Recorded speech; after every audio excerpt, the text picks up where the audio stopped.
Wow, that music dropped really fast. What's going on, everybody? Welcome back to the Those Movie Dudes podcast, your final spooky, scary skeletons episode of Spooktober 2024. I'm your beloved host, John, joined by my fellow dudes to talk about new releases, movie news, play a little spooky trivia along the way, have a good old time, just being pals. And I have 5 Funko Pops on my desk, so let's get started. Oh, hey, how's it going? Hey, what's going on? What up? So, Happy Halloween. how many rubber duckies do you have in the current room you're in right now? Dude, you should see the plastic bag I have on top of the Blu-ray shelf. It's just Is that where full the of these severed head is, crazy- or no, that's where the ducks are? No, that's in the garage.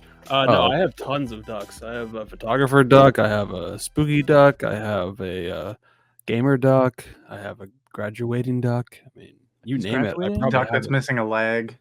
Yep. Don't they all know they don't have legs? Well, they have legs, but they're not. When they have little piddle paddles, but we don't have to get into it. Is that the scientific term? Piddle Piddle paddle? That's how Paddle. that is. Yes, that is the scientific term. I didn't know that. Well, you learn something Yeah. new every day. Yeah. Well, welcome back to the Those Movie Dudes podcast. Spooktober, almost in the books. You guys get a little spooky over the last week or two here? Hell no. Oh, No. No. I watched only No. romantic comedies and nothing else. Who's that? those are supposed to be? scary. I don't know, like Urkel or What? something. I'm not sure. A guy that doesn't like Uh, horror movies. Yeah, I guess so. I mean, we'll talk about Smile 2 later in the episode. I watched a couple of the direct to streaming horror movies that maybe we'll talk about later on in the episode as well. But Oh, I watched one. okay, very very nice. no. But Nate and I have been doing the Spooktober first time watching. We have one coming out on Halloween. It's going to be Nosferatu and Shadow of the Vampire double feature. Ooh. Very, very spooky little films. And plus, we have the Robert Eggers Nosferatu remake coming out in December. So it's a good little homework, a little prep before that one comes out. But Halloween is on Thursday, so we still have a couple more days.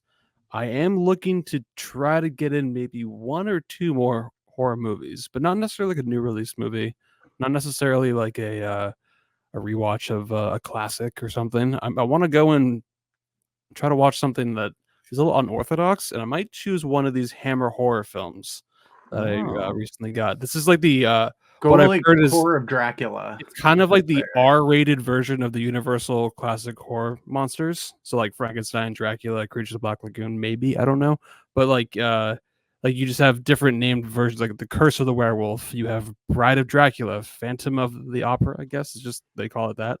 The Kiss of the Vampire, The Evil of Frankenstein. But I guess these are like a little darker, a little creepier, a little more R-rated. So I'm curious to check out maybe 1 or 2 of them, especially as we get into Halloween.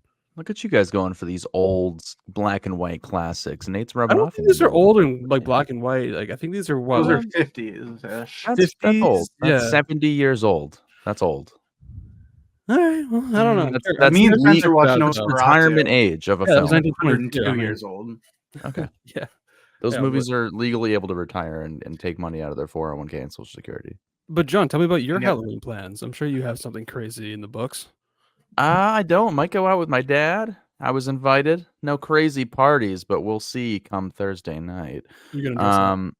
Yeah, no parties. Maybe I'll watch a film. I don't know. There's a lot of classic horror movies I've yet to check out. You know one I've never seen? Trick or Treat. Yeah. Yeah, see, that's. I don't know how you are 28, 29 years old and have not seen that yet. I saw that back when I was in like There it 7th is. grade.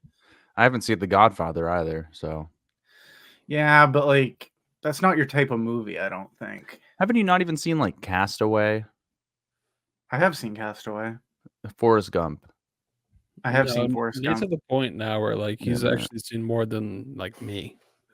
No, that's like, never He's like a thing. classic, critically acclaimed, best picture winner type Oscar movies, and obscure Criterion movies like world cinema. I mean, Nate's definitely dived into those genres way more than us. We He's still kind of a- are stuck in our new release categories. That's It's kind of just- always it's a been my different- thing. I don't know. It's, Ever since I it's started just, watching movies. it's something that I love about movies, and like you guys really got me into it in college, and then it was just seeing how different places all over the world view cinema and how they're shot and how they tell stories. Some great movies that I've seen I've seen some from Africa that are amazing. Russian films, Indian films, Brazilian film. It's just it's a universal language. So that's what I really like about it.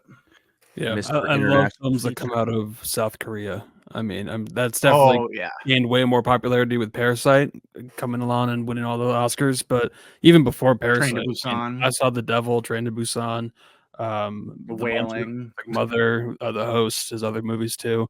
They make some gnarly movies. They aren't afraid to go balls to the wall. Love. Which thank you for that. All hail to them, because I'll take it. Yeah. All right, but Nate, do you have any Halloween plans? Are you going trick or treating? You gonna dress up as like the Criterion bus? Like, what are you gonna do? So I have no plans, to be honest. It's usually just me here, and I think I have to work at 5 a.m. the next day. So I'm probably just gonna Hand out sit candy? in, throw. You know, if I had a Michael Myers mask, I've always contemplated sitting out on my stoop dressed as And Michael stabbing Myers, somebody. holding, well, that too, but holding the candy. And if people try to take more than one, I sit the thing down, I pick up a knife, and I just follow them the rest of the night. Why don't what- you so they'll just be sit just there and at- pretend you're Oh. like not you're like a dummy. You're not really Michael Myers. Just sit there like I bet you could sit still for hours and not breathe. Do you or move. typically get trick or treaters where you live? No, ever since Okay. COVID and everything, I don't know if they Yeah, do that's it true. where you guys are, but they do like these things called trunk or treat, where Yeah, it's I've in heard of that. Yeah. like at the Parking fire lot. station, people pull up their cars and kids can have like an authentic experience. Come on, just let the kids and their parents go walk around. Just let them have some fun, because some of my favorite memories and moments were just hanging out with my friends, going and getting candy and And always that like picking through it. 10% risk that like, yeah, you might get abducted and turned into like a slave that lives in the basement. But that's a risk that I'm willing We to all take did it. because I'm dressed up as NBC's Chuck. Did you actually dress up as NBC's Chuck one year? I Because did one year. Zachary big- Levi. I had we Converse. know. I had Converse. I Holy had black shit. pants, a white shirt, a tie, and like a little like fake badge that was like Geek Squad. Yeah, Dude, I knew you were a Chuck fan, but I didn't know you were that much of a Chuck fan. dude. When the first season came out, I mean, like that was my Bible. I remember Like, that dressing was up my as thing. Eric Cartman one time. I did Eric Eric Cartman math that I couldn't I see. did Tom. through. I did Tom Brady one time. I had football pads and a helmet, everything. I wish I I'd was been the more Tin Man adventurous with once. my costumes. Tin as a Man. kid. Oh, that was good. Yeah, I painted my face tin. My mom made me a suit. I had a silver funnel that I put on my head. Okay. But then the pants that I was wearing tore, so I had to walk around in like long john underwear for the rest of the night. So would What you are say you that supposed to be? was that probably your most unique Halloween costume, the Tin Man? That I can remember probably. I mean, that's pretty cool. One year I did go all out as a nerd in high school, where I like suspenders and glasses and everything. But then Okay. I did the Scream with the pumpable blood Oh yeah, in with the heart. mask. Yeah. I had I had that that at one too. point, and that was pretty dope. sick. What about you, John? What was the most unique Halloween costume? I did something pretty cool recently. It was for a birthday party, but we had to dress up for it, and it was we had to be 90s or 2000s cartoon characters.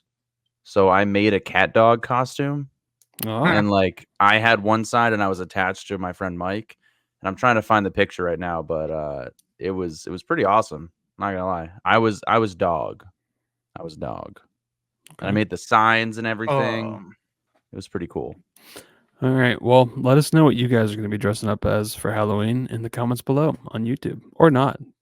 Yeah, I and don't let us care, know what your actually. favorite Don't have candy to do that at is. all. What are you looking forward to in your bags? I was always a fan of like sour, Skittles, Reese's.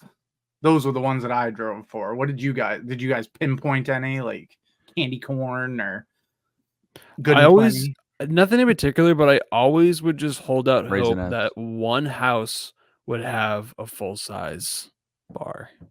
Like I Like was a king always hoping, like size? I'm gonna hit it like this tonight. Like I'm gonna get a full size bar. I guarantee someone's gonna have it. Then obviously never did. You thought they were gonna have a full bar at their house? The Azure Cafe, that's giving away a location, but they always give out full-size bars. Oh, you're talking about Not cat. Hocus You're talking about Pocus. like a bar where you could buy a drink at someone's house. I'm like, Oh that's my wishful god, no. thinking. I'm No. 10. Candy bar. Just kidding, I'm kidding. Jeez. No, for me, I was always just hoping for maybe a razor blade. Then I was because I wanted to be the Joker, but for real. So Yeah. A little like cyanide or something. yeah, no, I'm a big Twix guy. What? What? No. I like people would make little goodie bags of stuff, and then they would just throw in like a couple quarters, and you'd try and like go to that house as many times as you could to get as many quarters as you could. Do you guys remember the pumpkin buckets you could buy at like the grocery store? And like Mhm. it was like a pumpkin. I had one Yep. of those in my mom's car one time and I got car sick. And there's a hole in the bottom of it. She was like, just puke in the bucket. So I puked in the bucket and then I picked it up and it went all over the car. There's a hole in Okay. it. Yeah. Sorry, Oh, Stephanie. Stephanie. Sorry for that On that note, horror story for her. let's get Peter out here. This is movie News. Peter Thanks, here Peter. live All right, every get out of here, single Pete. podcast. See you next week. All right, cool. Thanks, Peter. Yeah, we never throw it to him ever. Hey guys, He's here, I promise. Hey, Pete. Hey guys. Couple of news stories here. One of them I have already kind of teased to you guys, but I just wanted to announce it because it is official. Chris Nolan's new film is set for July 2026 at Universal.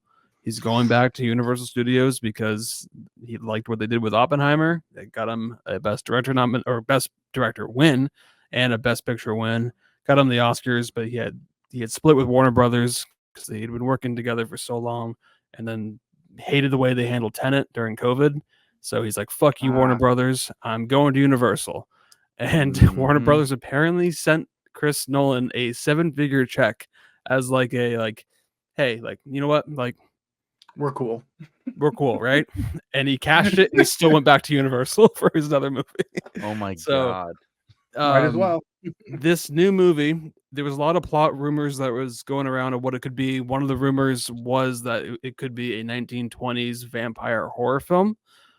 I mean, we've all kind of teased, like, I mean, if Chris Nolan could do a horror film, that'd be awesome. So that was looking to be pretty interesting, but apparently it's not the case.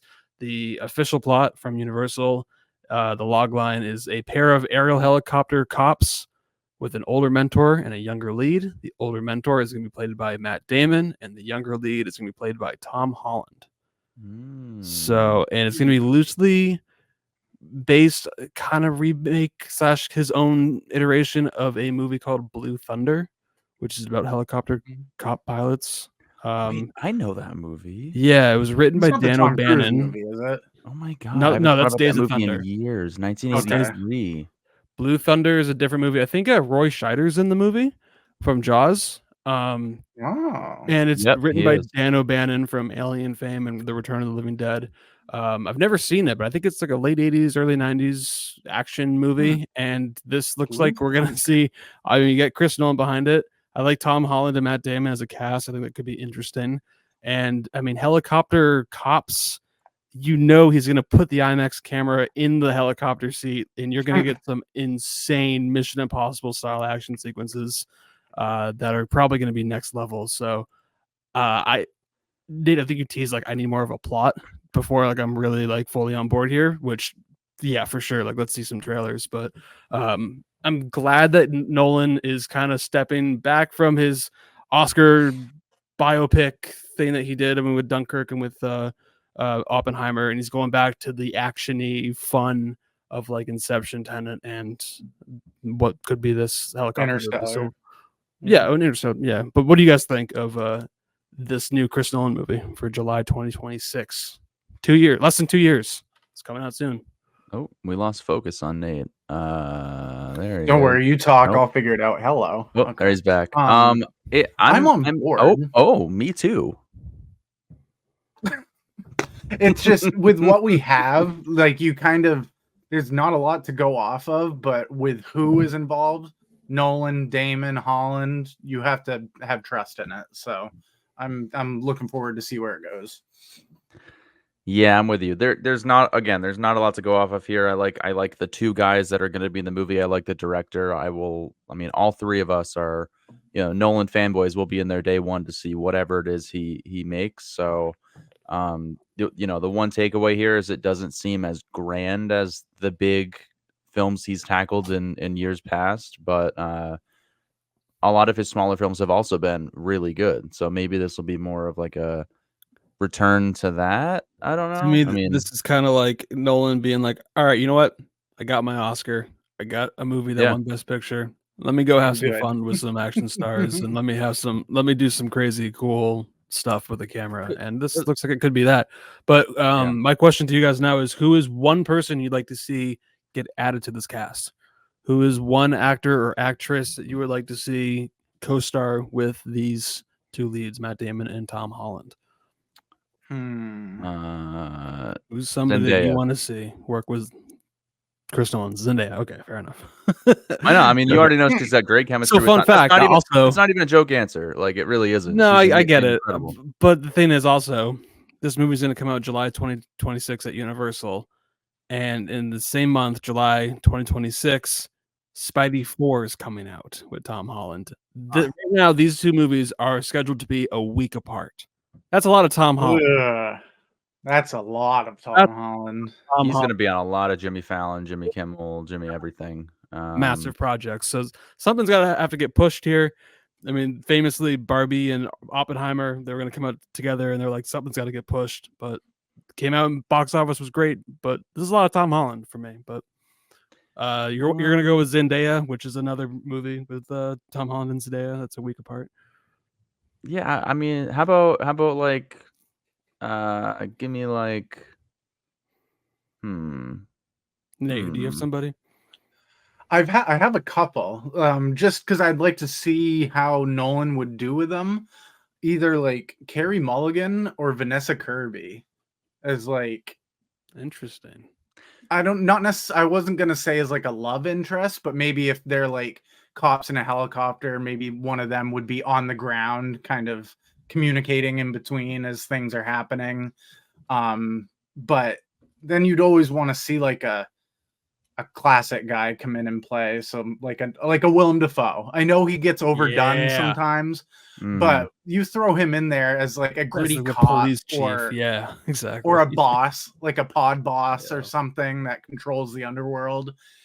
You can't go wrong with anything like that. Give me someone we haven't seen in a long time, someone who I know can play a criminal, like a mob boss, and she has an Howie Shore. No, give me Lena Headey. Give me Lena Headey from Game of Thrones and from a Dread 3D. Okay, give me her. That's interesting. I wonder what she'd do, but She'd be I a want two previous people that Nolan has worked with to come back and play. That's actually three people here. I'm thinking Florence Pugh. I'm thinking Joseph Gordon-Levitt, and I'm also thinking I could Josh see him Hartnett. in this movie. Oh, from Josh Hartnett. What about Guy from Pearce? Oppenheimer and Trap? Yeah, I could see him kind of doing something here. Maybe like a villain. John David Washington. Just bring them all back. I don't give a fuck. Bring them all. Exactly. Just everyone wants to work with Nolan. So Robert Downey. Everyone gets an Oscar. Yeah. Whoever. Exactly. Adam Devine. Why not kill him in the first Doctor movie? Falls out of the Kendrick would be fun. Dead explodes on the ground. I would love that. Imagine if Anna Kendrick got casted in a Nolan movie. She never will. And I'm sorry, but she's just not talented enough. Anyway, moving on. Whoa. Oh, she's got more talent in her left pinky nail than you do. She does, but she's not. She'll never. I don't think she'll ever be in the Oscar conversation. She's already got an Oscar nomination. That was. It's not gonna. Okay. I don't know where this Anna Kendrick came from. Well, you heard it here, folks. John hates Anna Kendrick. Okay. I love Anna Kendrick. That is not okay. I'm willing. I can see what's gonna get nominated, what's not. I've seen enough things. Anyways, well, that is Nolan's next movie, July 2026 at Universal. So, mark it on your calendars. Chris Nolan's coming back for a little action romp, from what it seems like. But let us know who you want to see in the cast for this movie. Next little bit of movie news here. Another pretty big director has set his next project, and the cast has been revealed. So, do you guys know what Edgar Wright's next movie is? Ooh, Can you give us a clue on like? I can give last you a night clue. in L.A. Ooh. Nope. Okay. So this is going to be a movie at Paramount Pictures, and it's going to be based on an adaptation from Stephen King. It's going to be called The Running Man. This is I Ooh, don't know if it's a short story from Stephen King or if it's a is book. it a remake? Yeah, I think Is- Arnold Schwarzenegger did a version in the late 80s, but Yeah. the novel is centered around a desperate man named Ben Richards needing money for his sick daughter, and he joins the most popular show, The Running Man. It's kind of set in like a dystopian United States. So he joins the show The Running Man, in which a team of killers hunt down contestants. The longer the contestant survives, the more money the person makes. But this guy, Ben Richards, is joining the show because he wants to expose the show's dark secrets and everything like that. So, yeah, I guess Schwarzenegger did take on it in the late 80s, but Edgar Wright is now going to take a stab at it here in, I think it's going to be 2025. I think it's next year, but the cast has been announced. So, you ready for the cast? Let's hear it. Stephen King. Playing in the lead role, we have Nate's favorite, Glenn Powell. We have Glenn Powell in the lead, and then the supporting role we have Josh Brolin. We have Katie O'Brien, who she was in Love Lies Bleeding. She was the bodybuilder. Yeah. We have William H. Macy. We have Uh. Lee Pace, and we have Michael Cera coming back for the reuniting from Scott Pilgrim versus the World, and Amelia Jones from Coda is going to be in the movie as well. Oh, okay. Well, So- why didn't you just say so? A weird choice for like a remake of an Arnold Schwarzenegger movie from the 80s, but it's based on an adaptation from Stephen King. I think the Schwarzenegger movie did a lot of different things from the book, from the novel. So I think this one will be a little bit more faithful. But from the cast and the plot, I think this perfectly suits Edgar Wright. But what do you guys think? Glenn Powell is like the new like Jason Clarke, kind of like he's like a young Jason Clarke, where I feel like he just keeps getting cast. He must have a really good agent, maybe the same agent. He's like okay, he's like okay, and I don't know. I like, is he funny? Because is this gonna be he's got the funny? Riz. He's Rizzy, but like I don't know. Is he the voice of a generation? No. I think that you could have had casted somebody else in this. I'll watch any Edgar Wright movie. I think that there is a good cast around this. I'm assuming this is going to have some comedy in it, but I feel like maybe like Chris Pratt would have been a better choice. Or worse. That's I don't a know. I'm better not really- choice. Is that worse? But Maybe that's worse. still jumping into Jurassic World territory where it's like, Just give me Simon eh. Pegg again. Like that's fine. He's getting up there. I don't know if he could he could well, yeah, don't take him for granted. I would But have liked to see him work with like someone a little bit more like up and coming, a little more like Paul Mescal or something. I don't know. Ugh, don't fucking mention his name. Oh, okay. I triggered something. not- Jeez. or like guy. Miles Teller. Yeah. No, Fuck Zac Miles Teller. Efron. Okay, Zac see Efron. now we've all done it. Okay, we've all shit on someone's idea. Okay, Adam I Devine. like. Let's all Well, just- Glenn Powell has the role. He is the one working with Edgar Wright in this next movie, The I Running might Man, watch taking it over then, from maybe. Arnold Schwarzenegger. Eric Bana's ass. Better than Eric Bana's ass. That's what I always say. That was a derailer, bro. Call me the Roxy Stryer of the Those Movie Dudes podcast. Whoa, Roxy Sorry. is a lovely lady, and Yeah, the she's she a jacks derailer, are though. awesome. Yeah, I don't know. That sounds interesting. That can be fun. But Cool. like, is it with it being like a dystopian type story? Edgar Wright's the perfect person for it because Last Night in Soho with the colors and the camera work and whatnot, and then he's able to throw in like quips of comedy. He's the perfect guy for this. I guess it's just we'll wait and see on the cast and hope it works out. Maybe Michael Cera will be a standout or something like that. He'd be a funny guy to be the lead, like this goofy, quirky guy who's trying to survive a bunch of killers, and he just ironically keeps surviving. I feel like Michael Cera is like the type of guy to die in the first scene. I don't feel like they're gonna use him to his potential, which I don't know if he has much potential. Well, Michael Cera's more than just the butt of a joke. I mean, Is he though? I don't know. He was great in Dream He Scenario. was great in Like he wasn't Barbie in it for very long, as but Alan. he was funny. He was I'm really good as Alan. Alan. I feel like Michael Cera's just like he's not more than just Michael Cera. Like he's not a guy that's Oh, gonna be Scott Pilgrim. transformative. Maybe this is just a sequel, Scott Pilgrim versus the World sequel. I Oh, hope. I wish. I've never been a huge fan of that movie either. I have to go back to the podcast we did on it, but maybe you guys convinced me at the time, but again, it was like 3 years ago. I don't 5 remember. out of 5. Yeah. 5 out of pretty 5. good. Mary Elizabeth Love Winstead's it. in it, so that's like 4 out of 5 right off the bat. But Yeah, I don't know. Part of me kind of wishes we'd get a little bit something more original as his next movie Less or Glenn next Powell. outing. But I mean, he's getting a Yeah. fat check with Paramount Pictures. It's got a big cast. I've never seen the original Running Man, but it's based on a Stephen King adaptation. So him and Edgar Wright pairing, sure, I'm down. Let's see it. First time watch in the future, possibly, maybe. Oh, you never know. maybe. Oh shit! I thought I was like not prepared for something there. I was No, you're down. good. I was No like, worries.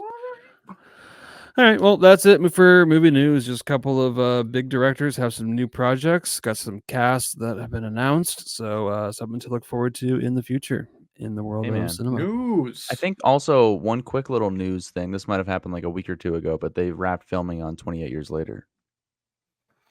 Oh yeah, I saw that there was a plot synopsis that got released, but I did not read it. Could you? I haven't seen it, so I'd love to hear it.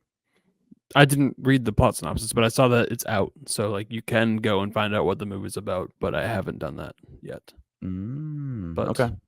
yeah, Do we want to I'm read sure the it live movie will on be coming pod or out no? probably sooner than you think. I think it comes out in June. So Oh my yeah. god! Ooh. But part 1 of 3, right? Isn't there going to be 3 movies or something? Yeah, so like they're immediately shooting the second one. Nia DaCosta's doing that one. Yeah, I but know.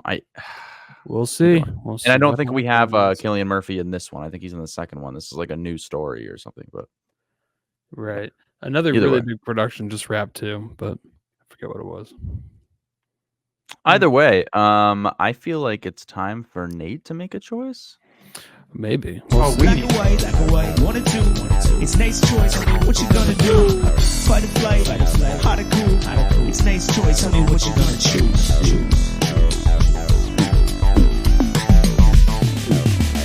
Choose. Damn, Me and imagine Spencer if were Nate had like a talking. fucking actual drum set in his room just for that. Well, Spencer All told right. me, he goes, we should just make a YouTube channel where I just react to music and I just do really bad. Oh drum yeah, you just solos, do like bro. an air show exactly. But what you got to do is like you got to set up the camera and record every different instrument, and then do a composite where like it's just like multiple different like versions of you in the same room, just like jamming on guitar, drums, like vocals. Terrible lighting. It's all dark and you can't see shit. But He it's made like the song by himself? Not at all. there's 5 of him. Like, what? I'm in a just different have outfit. Just You just have a different hat for each one or something. Exactly. Yeah. same clothes, Um, different hat. All right, so let's see what this Spooktober Halloween Nate's choice is. Can you do it in Marcel's voice? Okay, so today we're doing a really unique, I think a really fun one for Spooktober. about- thank you. Oh, I was gonna say Yeah, like there's how gotta be about, more light on what his about Christopher feet, huh? Walken? Well, the thing is, what you gotta do is, I'm gonna give you a choice here and there, and you gotta pick one of the two. Barack and if you Obama. don't, Oh. if you don't Michelle. Pick Michelle. one or the other, then I will be forced to press the red button. You're gonna nuke us? Alongside me is Michelle, Sasha, and Aaliyah are here to help I think it's make Malia, not- America. Ali- great again. Halea is a town in Florida. Whatever. Do you I guys, don't do you care. guys still have the fluffy Um, dog? I feel like it's probably died at this point. The fluffy dog you guys got when you were in office? Okay, this Is- isn't a thing about politics. Okay, what does that sound with the dog? It has nothing to do with your, Okay, with your policies or Nate? anything. Nate's choice It's time. It's Spooktober. I took two big filmmakers. I'm pinning them against each other. They have limited films right now, but big careers ahead of them. Ari Aster versus Jordan Peele. Who are you keeping? God, dude. Oh, Jesus fuck ass, dude. You gotta be kidding This me, is dude. this in my mind is one of the hardest because each of them have 3 films out, and they are both relevant since 2016 and onward, or 2018, whatever. And so, yeah, do you want more? I would say Jordan Peele is more on the mainstream side of things, where Ari Aster kind of goes into a more ethereal, uncomfortable, grounded type of story. So, two almost polar opposites, but both have helped make the horror genre great again. So for the duke it out. listeners, both of them have 3 movies that have released since 2017. We have Get Out, Us, and Nope from Jordan Peele, and Ari Aster. We have Hereditary, Midsummer, and Beau is Afraid. He's done some shorts and stuff that I don't think anybody's seen, but like big directorial feature-length films. Have you ever seen what's going on with the Johnsons? It's one of his shorts that he made before he made Hereditary, and it's like 30 minutes long, and it's creepy. It's really uncomfortable. Oh, The Strange Thing About the Johnsons is what you're talking That about. one. 2011. Yeah, I would watch it if I were you because it makes you go, Yeah. what's going on in this guy's head? But yeah, we got Jordan Peele, we got Ari Aster. Both are just rising to the top ranks of directors this day and age. So what are you guys thinking? Where are you leaning? I really like this one, Nate. This is probably one of the hardest ones I think you've done so far because they've both have a small filmography, but a very like these movies is what I'm trying to say. Accessible. Like All of these movies have left a mark on cinema for the time these directors have been making films. Like I'll say for Ari Aster, I mean Hereditary is like I think I've seen it 5 times, and every single time I sit down and I'm like, hey, have you guys seen Hereditary? No. Well, there's a moment. We're watching it. There's a moment that you'll never be able to forget. Like, and he's just incredible with, at least for Hereditary. Midsummer, kind of similar. Beau is Afraid I did not like, but when it comes to Jordan Peele, they're all so different. Yet I think all 3 of those movies I almost love equally. I own all 3 of those. I only own 2 of Ari Aster's movies because I didn't love Beau is Afraid. I don't think I could live without Get Out, Us, and Nope. I might be able to live without the absolute dread of Hereditary. If that movie never existed, I think I might feel better as a human being. So like it's a great movie. Horrific as it is, I also think Nat Wolff sucks. So I'm gonna keep Jordan Peele. Well, it's actually Alex Wolff. Alex Wolff sucks. I don't like his mole. Well, that's But, a little Spencer. personal and mean, but okay. Little counter arguments. Counter arguments. When you first said Nate's choice, Ari Aster versus Jordan Peele, I was like, damn, that is really tough. And then it kind of sank in. I love Hereditary. I've seen that movie like more than 5 times. Midsummer, I watched once in theaters and I liked it. And Beau is Afraid, I watched and was very entertained and very confused. But I've yet to revisit Midsummer or Beau is Afraid. But if I was looking at it as in like next weekend, you have a new Jordan Peele movie and you have a new Ari Aster movie. Don't know anything about plot synopsis, don't know anything about the cast or anything, just that pitch alone. I'm probably picking the Jordan Peele movie. Like I'm the most invested with the Jordan Peele filmography because I think he's the most consistent with his 3 movies, Get Out, Us, and Nope. I love all 3 of those movies for different reasons. They're not all like equal, but they're all so unique and so entertaining and so rewatchable. I've seen all those movies multiple times. Whereas like Hereditary, I've seen a bunch of times, mainly because like what John said, like I've just been showing more people that have never seen that movie, because I'm like, there's moments in this movie that is gonna make you feel uncomfortable, and I just want to watch you squirm. Because like that's the type of movies that Ari Aster make. Look at that little fucking creepy ass. They're the exact bead. opposite. Like he looks terrible. Look at that sick fuck. No, but I love both directors. They're both great, but also Jordan Peele has given us a little bit more outside of the directing work that he's done. I mean, Key and Peele have given me so much laughter. I mean, his sketch work is incredible. He's also a producer. I mean, he produced Black Klansman, which is great. He produced Monkey Man. He got Monkey Man released theatrically, which is Dev Patel's directorial debut. So like he's doing a little bit more like in that space with like producing, writing, and even acting.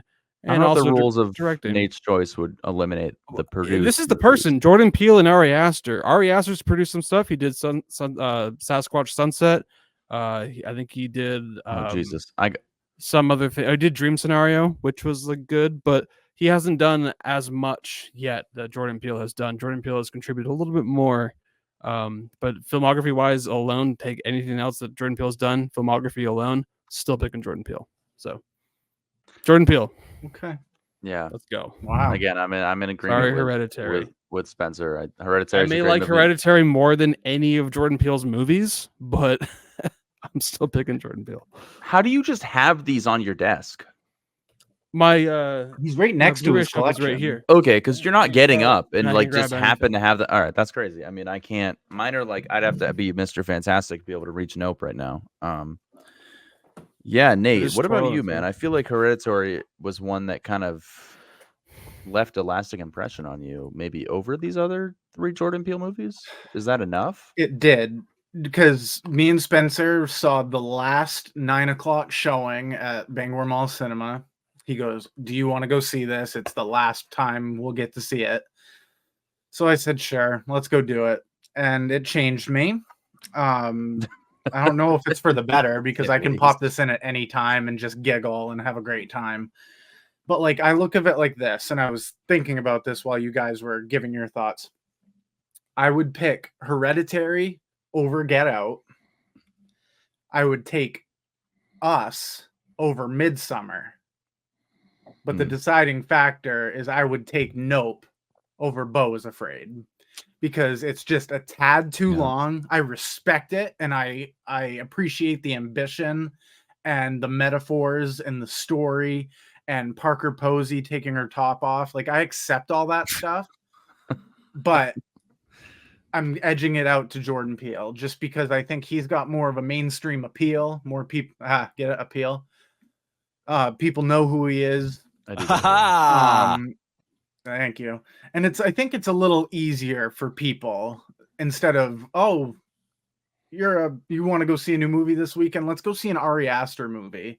That could turn people off from horror movies just based on that. But if you go into a Jordan Peele movie, sure, it might be horrific and scary, but it's also fun. Like Get Out isn't as fun, but then you get Nope, and they've got like a great soundtrack. The cast is perfect. Lupita Nyong'o and Winston Duke. Just awesome. And then you get Nope with Keke Palmer and Stephen Yeun, Daniel Kaluuya. Yeah, so I'm in agreement with you guys, but it's a difficult one because I will see Ari Aster's next movie day one, probably. It's a Western. That if it's a creepy Western, I'll take it. I think it's described as a Western comedy. Hey man, it's gonna be with Joaquin Phoenix, Pedro Pascal, Emma Stone, Austin Butler. I mean, it's got a big cast. I like it when they use different people. Like, okay, you used Joaquin Phoenix once. Don't use him again. Like, I get Pedro you want to Pascal, work Emma with him. Stone, Austin Butler. Those are all newcomers. I know, but like if Joaquin Phoenix is the lead, which he probably would be, I want him to dive into some other people. But nonetheless, I'm gonna go with Jordan Peele as well.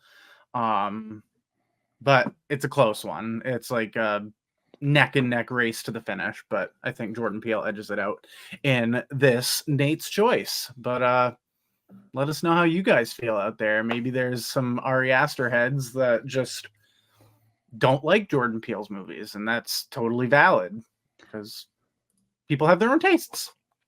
Fortunately, Nate's Choice is just a fever dream, and we still get to keep all of these movies. Wow, yeah. so far. In the context of this far. podcast and the choices we have made, they don't exist. But yeah, it's not real. We can just keep enjoying all of these movies and move on to the next segment, which is new releases. Oh wow, nice natural flow to the next one. Nice.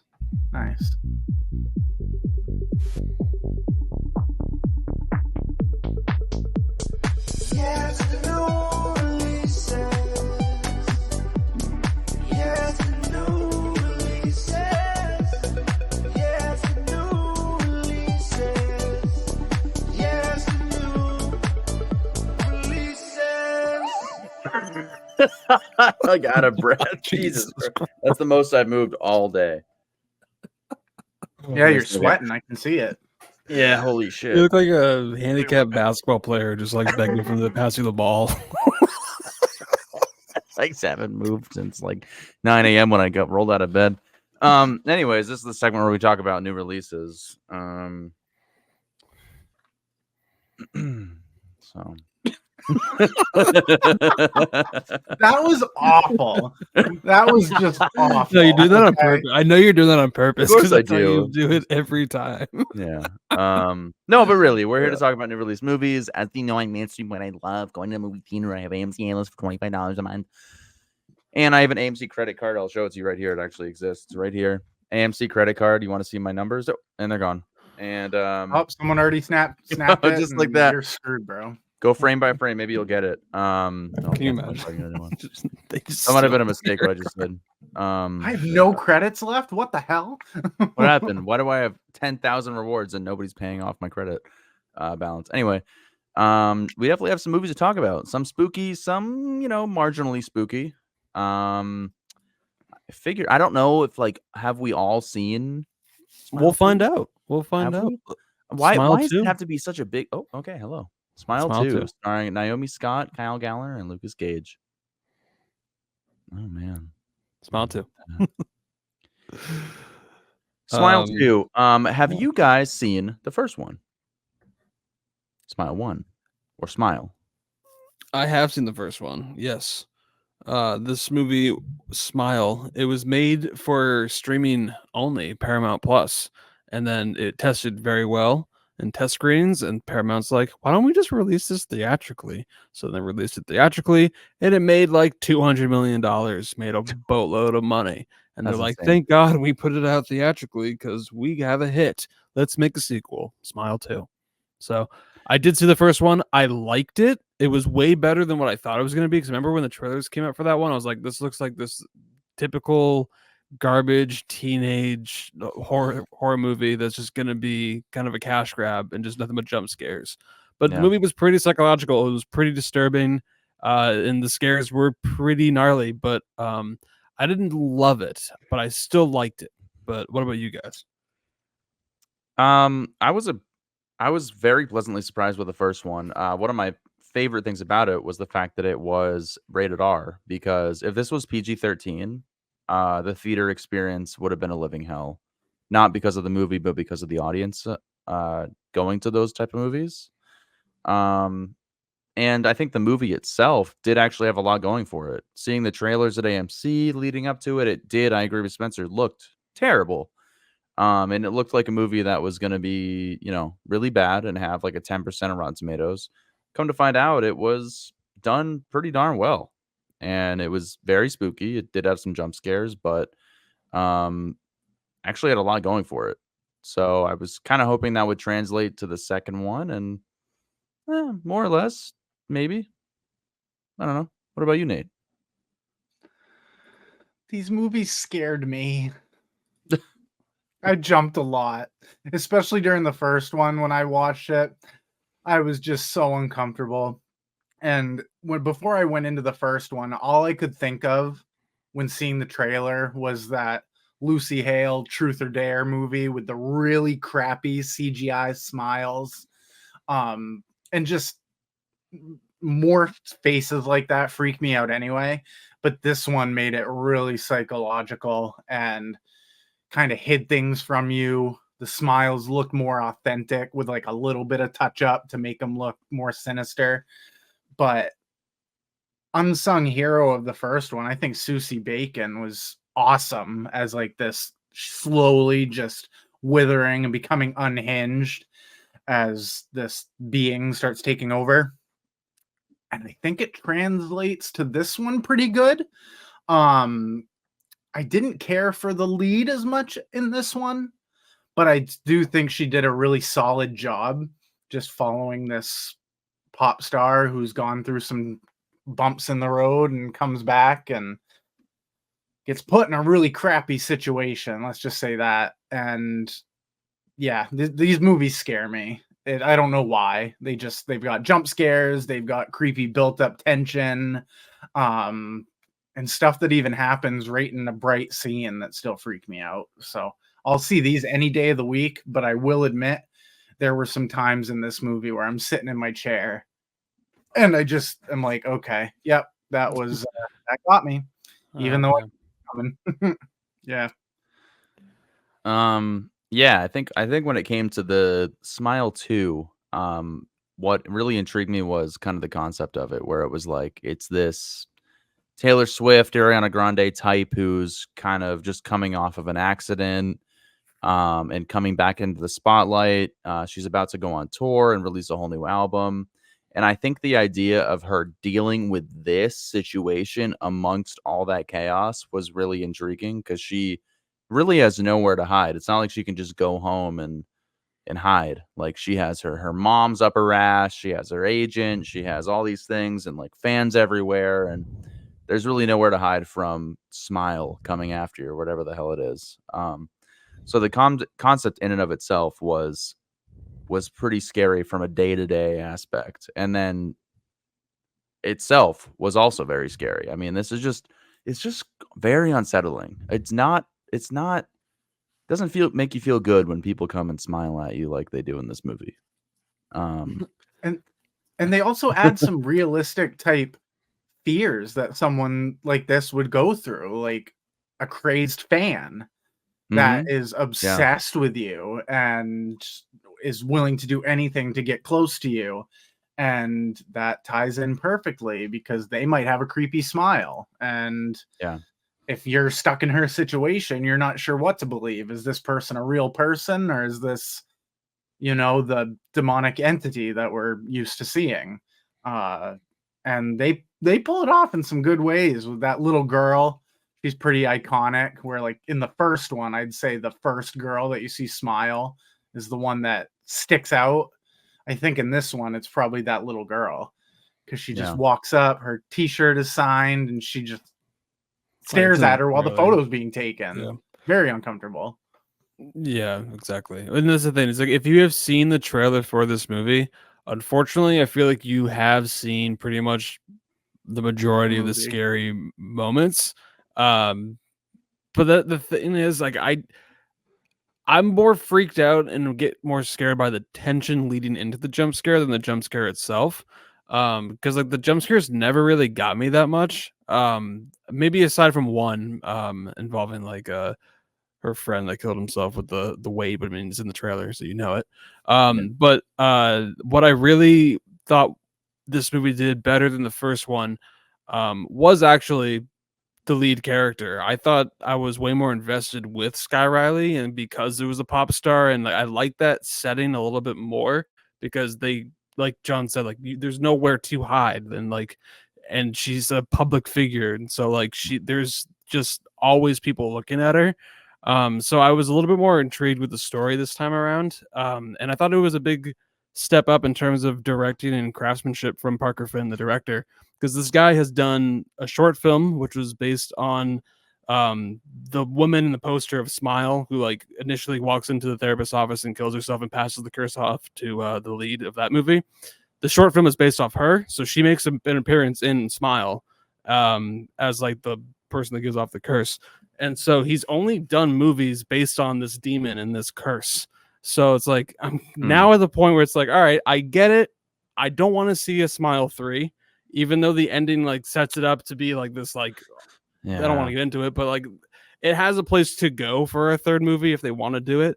I don't necessarily want to see it. I'd rather have this director go do something else, because I think he really does have the chops to set up a really tension-filled scene and also get a really good performance out of his lead actress. I mean, both times, what's her name? It's not Naomi Saoirse. Scott. It's not Saoirse Bacon. What's it? So Susie Bacon. Susie Bacon. Yeah, What a name. Something like that. Yeah. She was Sushi Bacon. Sushi Bacon. I hadn't seen her do anything before, and she was fantastic in Smile 1. And Naomi Scott, you've seen her in, like, I think she was in like the Power Rangers remake. She was Jasmine in Aladdin. Like, you've seen her pop up in some stuff, but she juggles so much with this role, and I thought she was fantastic. And I also like that they interjected a little bit more dark humor in this movie. And I don't know if that's just me being a sick, twisted fuck, but I was laughing a little bit too much. No, in this movie. you're not a sick, twisted fuck. Like, there was moments where like it was really funny. Like the whole, you've seen it in the trailer, but like there's a sequence where the smile demon, whatever, is just a bunch of dancers in her apartment, and it was the funniest fucking thing. That was horrifying. I don't know what you're talking. That was not funny. Like. That's where I was most unsettled, was because she just appears and they're all creepy and I just imagine the behind the scenes extras or the stunt people that I was looking at making the smile face, but like I just couldn't take it seriously. Like I could just see the whole behind the scenes of like setting them up and making sure they have that look, and they're like, okay, you're gonna move like this, and like sure, like yeah, it's unsettling and creepy, but like I just couldn't I couldn't get invested in that scene where like, I just thought it was funny. Like I loved the scene though. I thought it was great, but like I just thought it was funny, and I saw the dark humor with that. I don't know. It was just very bizarre. But the thing that frustrated me the most with this movie, and kind of with Smile 1, is just honestly the story. Bait and switch, like what's real, what's not. I mean, essentially the whole movie is just the demon fucking with you, and like as an audience, like you also are just part of that. You're a victim to the demon just messing with you, because there's so much of like what's real, what's not. It's reality, it's not. It's just like it got to the point, this is over 2 hours, where like it literally drove me nuts, where I'm like I don't like this style of storytelling, where I get what you're doing. You're doing bait and switches, you're doing twists and turns, but at the end of the day, you just kind of look back and you're like, what was really the point? Like, but whatever. The point was to set up some tension-filled scenes and then have a big jump scare and send the audience home feeling satisfied in that regard. So that's what these movies really are all about, and they have a good craftsmanship behind them in that regard. So I have the exact same issue with this one as well, and I think I went with a group of people too to go see this, and they came away not liking the movie at all. And you know, I think I can appreciate certain aspects. The performance by Naomi Scott is incredible. She's awesome in this movie. And you know, I think the story still does work, but when it comes to that bait and switch, there's like 10 false endings in this movie. It's like you never know what's happening. And like come the final scene, I'm like, then why did I just sit here for 2 hours? It's like it could have just been she gets it, this happens, and it's over. Like everything else may or may not have just happened at all. So that's literally just the demon fucking with us and her. Yeah, the whole movie. That's all it is. The whole movie. And that's where it's like, what the fuck? So I think that's like one of the biggest like cinema sins you can make is fuck you to the audience. None of this happened. It just gives them a lot of freedom. You can do. Yeah, that doesn't work for me. You need to be smarter than that. It doesn't work. So that really kind of pissed me off at the end of the movie. But it was fun. I wish they didn't do that shit.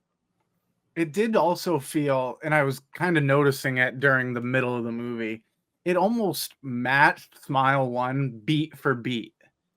And I was noticing that, like there'd be a little jump scare and then it gets a little more grand.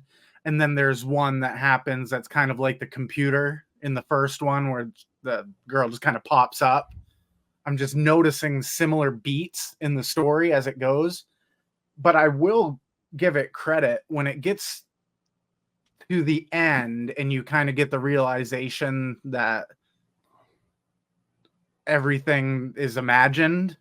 I was kind of unsettled because it got to a point where I was comfortable with this character, and then you realize there's nothing she can do. And this movie had one of the scariest faces to me, and it could probably be considered goofy to a lot of people, but something about it freaked me out, and it takes place in a cooler. That's all I'm gonna say. Yeah. And it just, No. with the eyes and the smile and just the POV coming from both of them, I wanted It more had scenes me- like that though. That was a creepy Yeah. fucking scene, and I definitely wanted more of kind of like the demon showing its face a little bit. Yeah.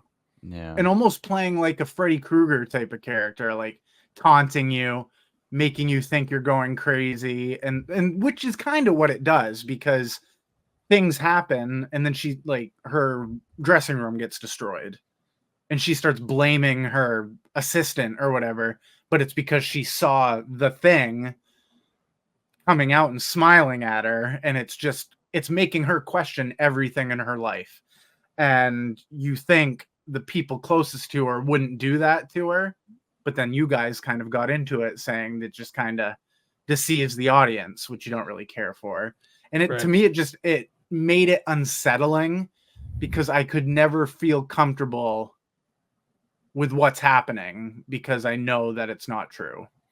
And And some I decent also, reveals, I thought, like with the best friend. Like, I didn't really see it coming because they played it off the whole movie as authentic, and then you kind of see a reveal, spoiler. and I was like, oh.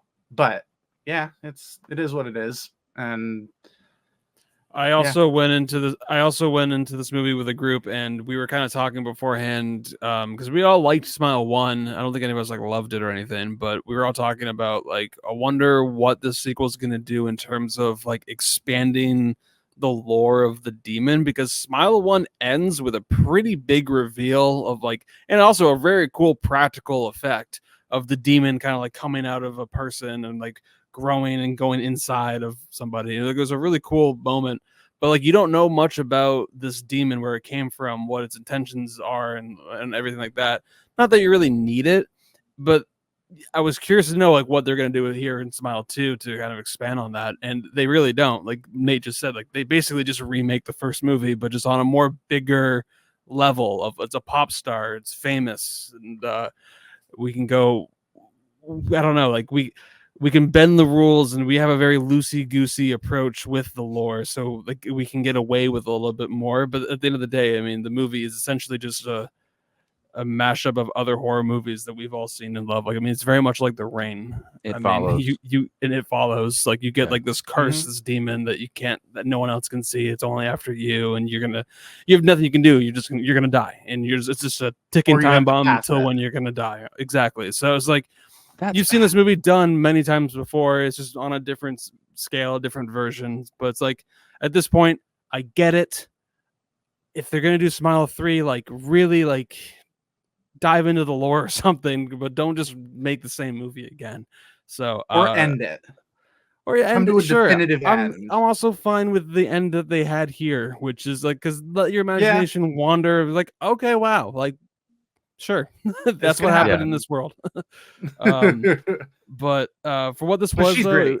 it was a fun time at the movies. Yeah, she was fantastic. But when it comes to movies kind of crafting a little bit more effective scares, like I think Mike Flanagan is the king, because at least he has some emotionally compelling characters, and with his stories, he's just a master storyteller. And his jump scares hit even harder because of that. This one is just popcorn jump scares, and that's fine. I We think it's all a need little that. more. It's a little more than just popcorn jump scares, It is but more some because like there's trauma, some some terrible PTSD, movies there. sure, but Yeah. it doesn't, Intention. but it's also still a very like at like face value. It doesn't really get into it that much deeper. Yeah. But I gave this movie the same grade I give the first movie. It's a 3 out of 5. It gets to fresh for me, but it doesn't really push the boundaries for anything that I really love. So Yeah. it is what it is. I liked it, but I don't really want to see more, and I probably won't watch it again. I'm right there with you. I also gave it a 3 out of 5. I think I just wanted a little bit more. The bait and switch really bothered me. Just because I really felt like we were getting somewhere, and like you get so invested in this character because Naomi Scott. Naomi Scott, I was thinking Rapace, is so good. Like there's most of the movie, like 80% of the movie is emotional close-up scenes of her face. So you really get close to this character, and come to find out it's like what you're seeing isn't really happening. So that's what really just kind of frustrated me, and I wanted more story-wise. I wanted them to take a little bit more risk instead of just kind of being like, "Oh, just kidding." So but it was a lot of fun. I think they could have cut out 30 minutes of this film. Over 2 hours for a horror movie, almost zero circumstance where I think that's necessary. Especially for Smile 2. So I go 3 out of 5 as well. Wow, I went a little higher than you guys. I actually went 3.5 out of 5, Okay. which I think is like half a star less than what I gave the first Smile.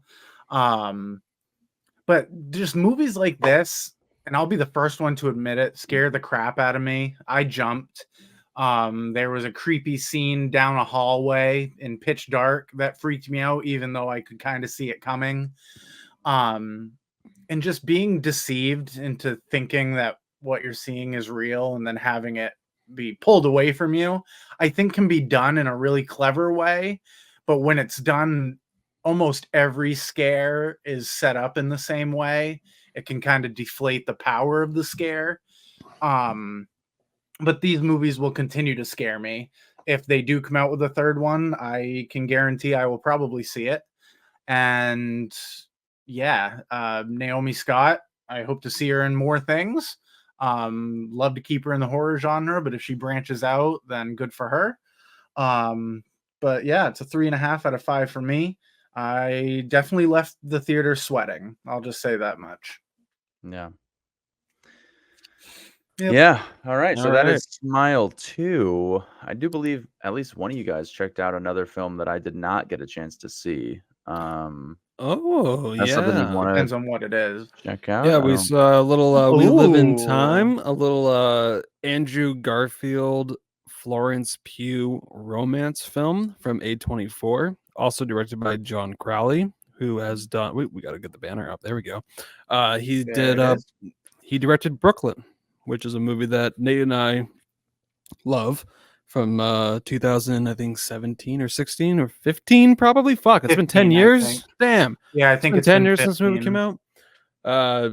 Incredible movie. But he's back with a new romance film. Like I said, with Andrew Garfield and Florence Pugh. Has a 7.3 on IMDb, 78% on Rotten Tomatoes, and 86% audience score. Actually, I think it has a higher grade on Rotten Tomatoes at this point. But regardless, I was curious to check this one out because I like the cast, I like the director. The trailer looked devastating. It looked like it was going to be a movie about love and loss, grief, all that good stuff. But I liked everything involved with the director, cast, and studio. So, Nate, what did you know about this movie before you saw it? I think I saw the trailer maybe once or twice. This is a great cast. These two are just, they both can lead a movie, so seeing them lead a movie together is awesome to see. And I saw this movie after Smile 2.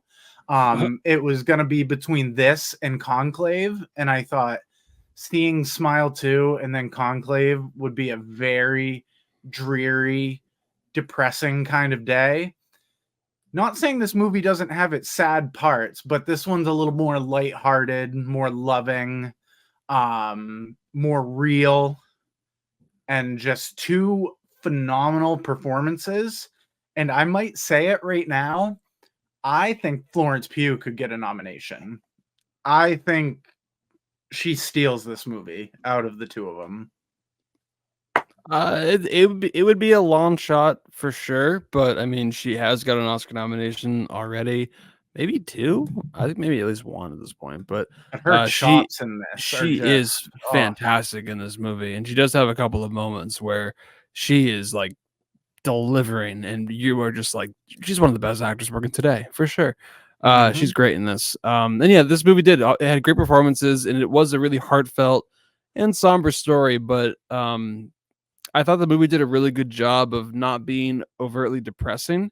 I thought the focus on kind of like celebrating life and like what life can offer while we're still here, like that was more of the theme of the movie than death and no, for what life sure. is like You're very correct after about that. grief and stuff. But I mean, yeah, I mean, these two leads have just impeccable chemistry.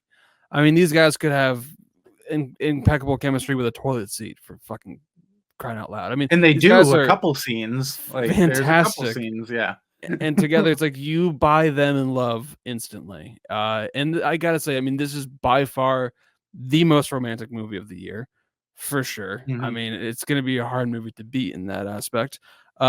It's not really a rom-com. I wouldn't say it's funny. There's a couple of moments of humor for sure. I mean, there's an all-timer scene in a 7-Eleven bathroom, which is great.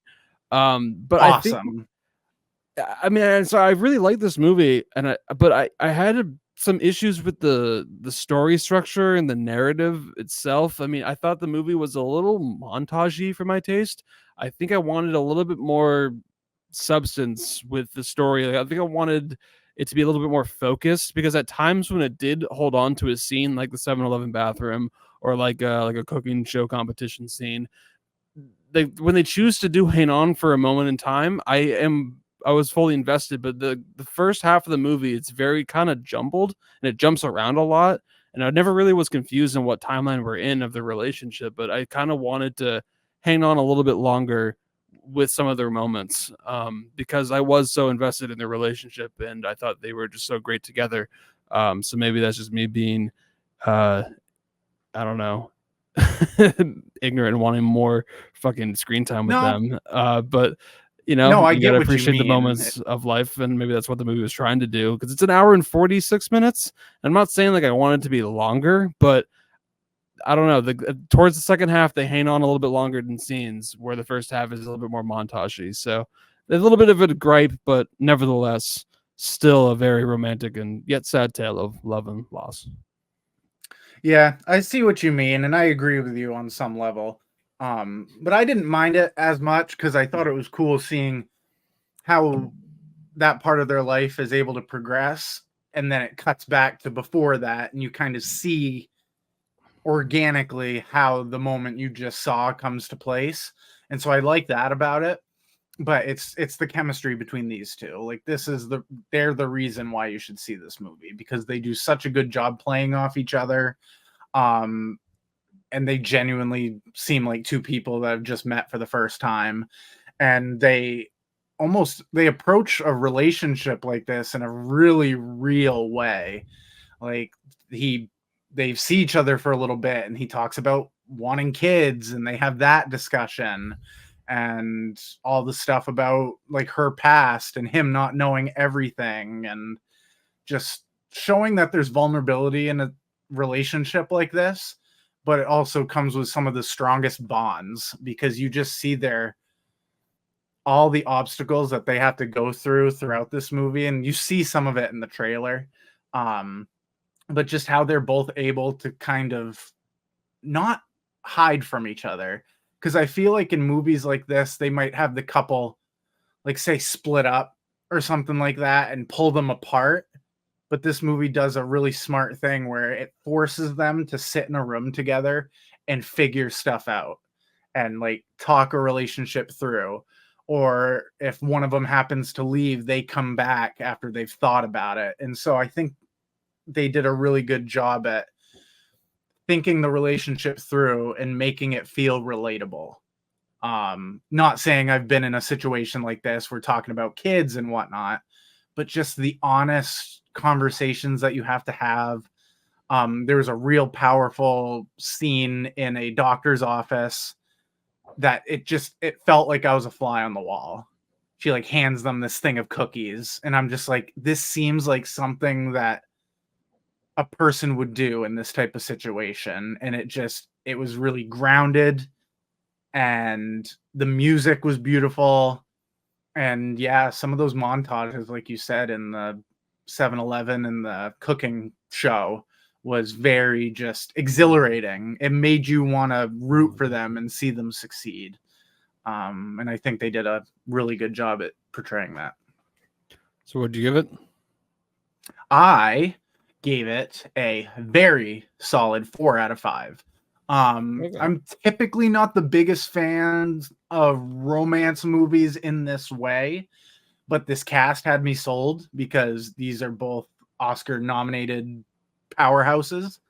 I do think Florence Pugh was a little bit more on the better side as far as the couple, but Andrew Garfield's no slouch either. He brings in compassion and a little bit of a quirkiness that we don't see a lot from him. He got to be but very for British me- for once. Yes, and they both did, which I made mean, it feel it's a very more British authentic. film for sure. Yeah. Yes, because there's a lot of like Jiffy cakes. That's like, or Jaffe cakes. It's one of the biscuits that they were eating throughout the day, and just the quirkiness. And it did make me laugh sometimes, where she's laying in the bathtub pregnant, and they're eating these biscuits, and she's like stacking them on her belly, and it's just it. The word to me for this is authentic. It felt like these two were really going through this and seeing the struggles, but also seeing how they're able to come out on the other side as better people, I guess. All right, 4 out of 5 from you. I would probably. I'm torn. Like I'd probably go like 3.75. Like I'm just You're out almost of 4. there. Just out of 4, but I think I went 3.5 overall. Only because like I think I wanted it to be a little bit more focused, because I think I wanted to be a little bit more emotionally invested with their characters, because like I wanted this movie to fuck me up. I wanted to cry during this movie, and I never got there. So like for me, I like was I'm close, but I'm it kind of never like came. taking it out on the movie, which like maybe that's not fair for the movie, but like that's what I was expecting when I went into it, and I didn't get that, so I was like, but still, nevertheless, I think it's still a beautiful movie. It's not the point, maybe, and that's fine. So, I still think. I mean, I'm surprised that John didn't make this a priority for him to check this out, because this is a romance movie. It's A24. That's a big seller for me. Who's A24? It's like the 2024 Spectacular Now. So it's like I don't know how he's not in Wow, the theaters that's watching the crazy. movie. And so Hey man, I thought it was Spooktober. I guess I've been out of the loop. Got a lot of football to watch too this time of year. But I did just buy a ticket for tomorrow. So oh, well, there you go. I want to go see it after work. If nothing else comes up, I will be there. And if you want to see my opinion, go ahead and click the link in our Instagram bio for my letterbox. There you go. It's very romantic. So I feel like you'd dig it there. Yeah, man, I would want nothing more than to fall in love with Andrew Garfield. I mean, Florence Pugh, or both. Yeah. Both. All They're right. both very charming. So that was We Live in Time. That was Smile 2. Do you guys have anything else that you guys watched? You got any quickies here? What do we got? I'm looking at your quickies here, and I have seen 2 of them. Oh, okay. So go ahead. What we got? Oh, okay. I checked out Don't Move last night. Which is I like these horror movies that kind of explore on a concept of like somebody who has some sort of I don't know, issue that makes it so they're not fully aware of what's going on, like Don't Breathe, or there's also Don't Look Now, or Don't Hush, Look where she's Up. deaf, and this one, like, she physically can't move because she's been paralyzed by a drug, and it's like her trying to communicate through blinking her eyes and just barely been able to like pull a shade on a door to signal something. And it has the really creepy actor who's been in a few seasons of American Horror Story. He's been around. Also in Dunkirk, yeah. Finn Windtalk or something. Finn Wolfhard, Whitland. yeah. Not Wolfhard. No, it's not. No. no. Windtalk, yeah. To be very clear, it was not Finn He's a Wolfhard. creepy dude. Finn Whitrock, He yeah. really is. Yeah, he is very unsettling. He has that face on him. He's a really good actor in general, but really good in The Normal Heart. Forgot about that movie. That's a good movie, by the way. But But yeah, Don't Anyway. Move. Her name is the main actress. Was it Kelly something? She's in Yellowstone. Oh, I haven't seen Yellowstone. Maybe I will now. But she's Neither have incredible. I, but I know she's I thought in it a was good Yellow scene. Jackets, but maybe I'm wrong. Isn't the movie with that's the Olivia Cook show? She I plays think like I'm just thinking a of the other teacher. yellow related show. A lot of yellow stuff out there. Coldplay. Yeah. Yellow. But yeah, no, this was a really cool concept. It's a quick watch, quick little thriller. Just damsel in distress trying to get away from a serial killer, doing some crazy shit. And I like the concept. It's very self-explanatory with the title itself. And it was a good It is creepy watch. Yellowstone. Yeah. So you liked it? Okay. Yeah, I thought it was good. I enjoyed it. Nate, did you see it? I did not. I chose between this and the movie that I did end up watching today. I will Azrael? still check this one out. I did watch I Azrael. actually think I've seen Alright. 3 of these. Hold on, did I watch the other one too? I did. What I've were seen they? 3 of the movies you mentioned here. Okay. Yeah, for me, Don't Move. Yeah, this is the new Netflix film. It's 90 minutes. It was a Spooktober watch, so I put it on. And I thought that I don't know, like the concept was there, but they didn't quite know how to execute on the concept. I found it to be a little underwhelming and also just a little predictable. I thought he was decent, but I thought she was. I don't know that I didn't love her performance. I thought it was. mean, a she little, didn't move. Kind of flat. Because She was a little flat. That's a little bit. Come Even in the on. beginning, even in the beginning when she was explaining like her whole backstory as she's like standing over the cliff, like I just wasn't really buying it. I just was like, I don't know. But I don't know. I wish I saw a little bit. I wish I saw this concept stretched out a little bit more. I wish it was fleshed out a little bit better. I don't know. It kind of reminded me of the poor version of Strange Darling, but without the big okay. twist. That But makes just like sense. the more like the cat and mouse, but like with a little bit of a twist of a switch of a concept here. But I don't know. I didn't really like it that much. I thought it was okay. It was fine to put on in the background, really, but it just wasn't really that compelling to me. Fair But, enough. But you That know was what a was move. compelling? What was that? Azrael was very Azrael? compelling to Oh, me. I don't know what this is. This is the one I have not seen. This okay. is Samara Weaving.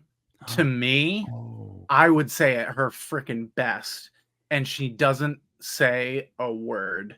Nobody And that's does. the beautiful thing about this movie is it's just there's only a couple lines of dialogue, if any at all, and None, I don't think. no, there Just is. grunting. It's in a different language. Okay, fair enough. It's that guy mainly in the just truck. grunt. Yeah. But no, it's basically what happens after the rapture. I don't know if you guys know what the rapture was, but How could I I forget? think in like, well, do you like genuinely? No, yeah, I know what the rapture is. Okay. Because I didn't going into it. And so I had to Oh. look it up and I was like, oh, this is like a real end of the world, biblical, like a prophecy type thing. And just seeing these people survive and they give up the sin of talking. And so they don't speak. And it's basically just Samara Weaving just escaping and then getting revenge. And it's just bloody. It's gory. It's short. Like Spencer told me, it's 77 minutes without any credits. So it's An hour quick and breeze. 17 minutes. Wow. Yeah. Okay. It could have been a short film. That's my big thing with But- this movie is it could have been a short film. It could have been, but I'm glad it wasn't because I love the set designs. I loved how they were just able to make this such a tangible world without anyone speaking. And there's some creepy things in the wilderness that just I wasn't expecting. And I guess that just ties more into the rapture story side of it. But I love Samara Weaving. And she just is awesome in this as just someone who has nothing left to lose and just takes it to him. And I'll take it any day of the week. I will say that there's one scene in this movie that's probably like the freakiest moment of the year for me out of any movie that I've seen. and it has to do with Can you hint it? it's her walking in the woods at nighttime, and she stumbles upon one of those little creatures, those little burned zombie looking people, and they full out sprint at her It's Mhm. never like fun. full speed because like they're pretty slow walking little zombies. And they're like, oh, they're cute, but Until you could easily kill them and you can easily fight them off until all of a sudden, yeah, they full out sprint at you. Like they smell blood and they full out sprint at you, and it is fucking terrifying. So it was really well done in in that aspect. That was very cool. But for me, like I think I wanted more from this movie. I wanted a little bit more substance here. Because from what this movie ended up being, like I said, I just like this movie could have been a 20-30 minute short film and I would have gotten the Mm-mm. point. But Samara Weaving was great. She's a badass, doesn't say a single word, but she is I mean, I could watch her literally boil water and I'd be compelled and I'd be interested. So she was great here. There is a little ending here where you could kind of see it where it was going and you kind of see it coming, but it was still pretty fun. But yeah, for like a little Shudder original that kind of just came out of nowhere. And for 77 minutes, yeah, it's not bad. But and I some still really wanted good gore.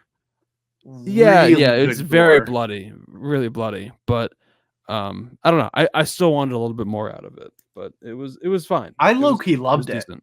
I Damn. I'm somewhere between a 4 and a 4.5. Wow. I don't know why. It's just one of those quick movies that you can throw on. Dialogue did not get in the way with like any story or anything like that. I didn't have to focus on that. It was just the action, the way they communicate through whistling, and how like she knows the ins and outs of this place, so she's able to kind of maneuver without being seen.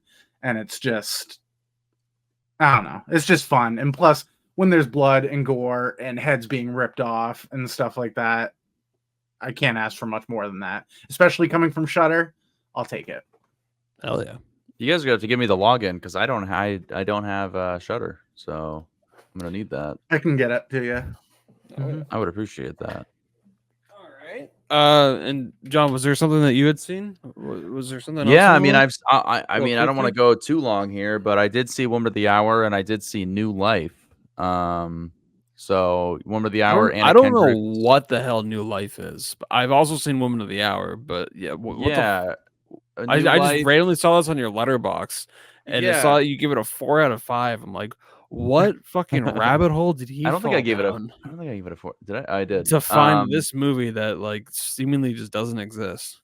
It is a 2024 film. I might say 2023 on Letterboxd, but it did get released theatrically or digitally 2024 in the US. So that's how we classify it. But either way, it's an interesting kind of patient zero story with a almost like zombie-esque aspect. Like it was very freaky, like cat and mouse, two separate stories coming together situation, a lot of parallel action.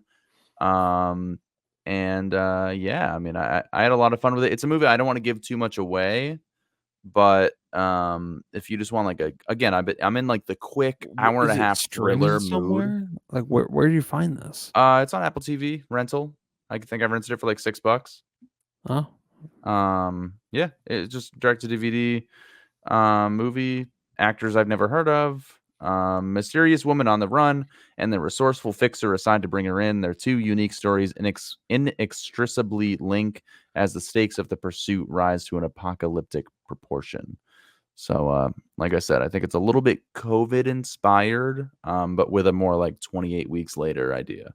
So, yeah, New Life, 4 out of 5. I guess I gave it a 4 out of 5. Nice. But Heck Woman yeah. of the Hour, the Anna Kendrick directorial debut, true story, goes on a game show in I believe the 70s or the 80s or something like that.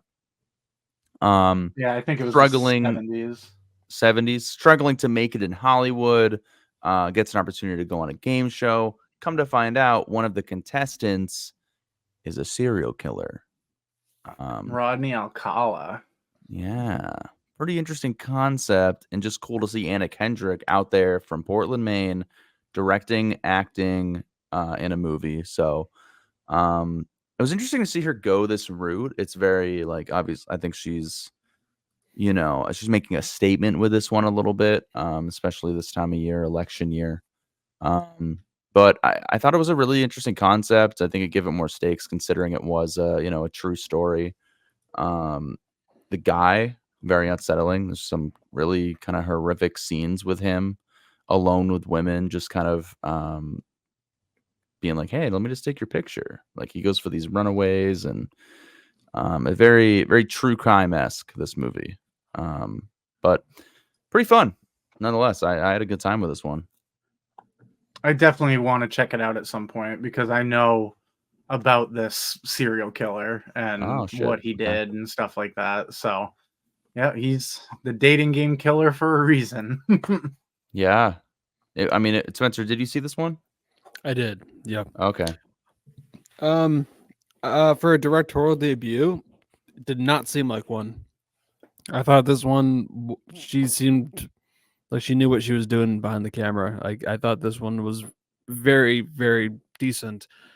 Didn't love some of the choices on like where the movie chose to focus some of its time, because it kind of jumps from following Anna Kendrick, she's playing a person named Cheryl, and then it cuts to Rodney and a random victim, and you're with them for like 15-20 minutes, and then back to Cheryl for like 5-10, and then back to Rodney for a while. It's like, oh, what are we doing? But so some of the narrative choices kind of frustrated me a little bit, but I think that's more with the script.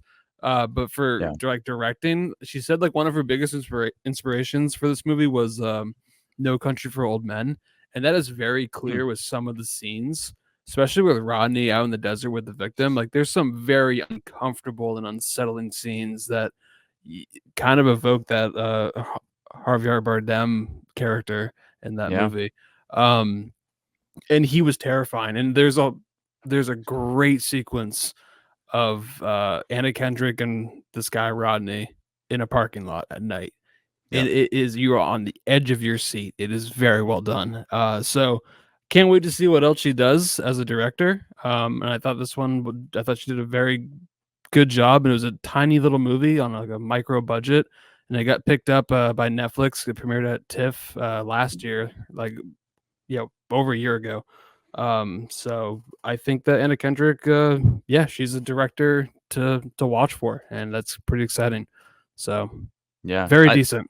I'd love to see her just direct a movie that she's not acting in, because I just have a hard time not seeing Anna Kendrick, because she's just so iconic to me, and I think all of us at this point. It's like you can't not see Anna Kendrick. And all the scenes with her, like with not her, but like with all the scenes with Rodney and a victim, like with her not in the movie, like just like you could feel the those tension. were great. Like, she was did a great job directing it. What is the actress? The one that he's with in the desert for like 20 minutes, like you said, because she is really, really fantastic.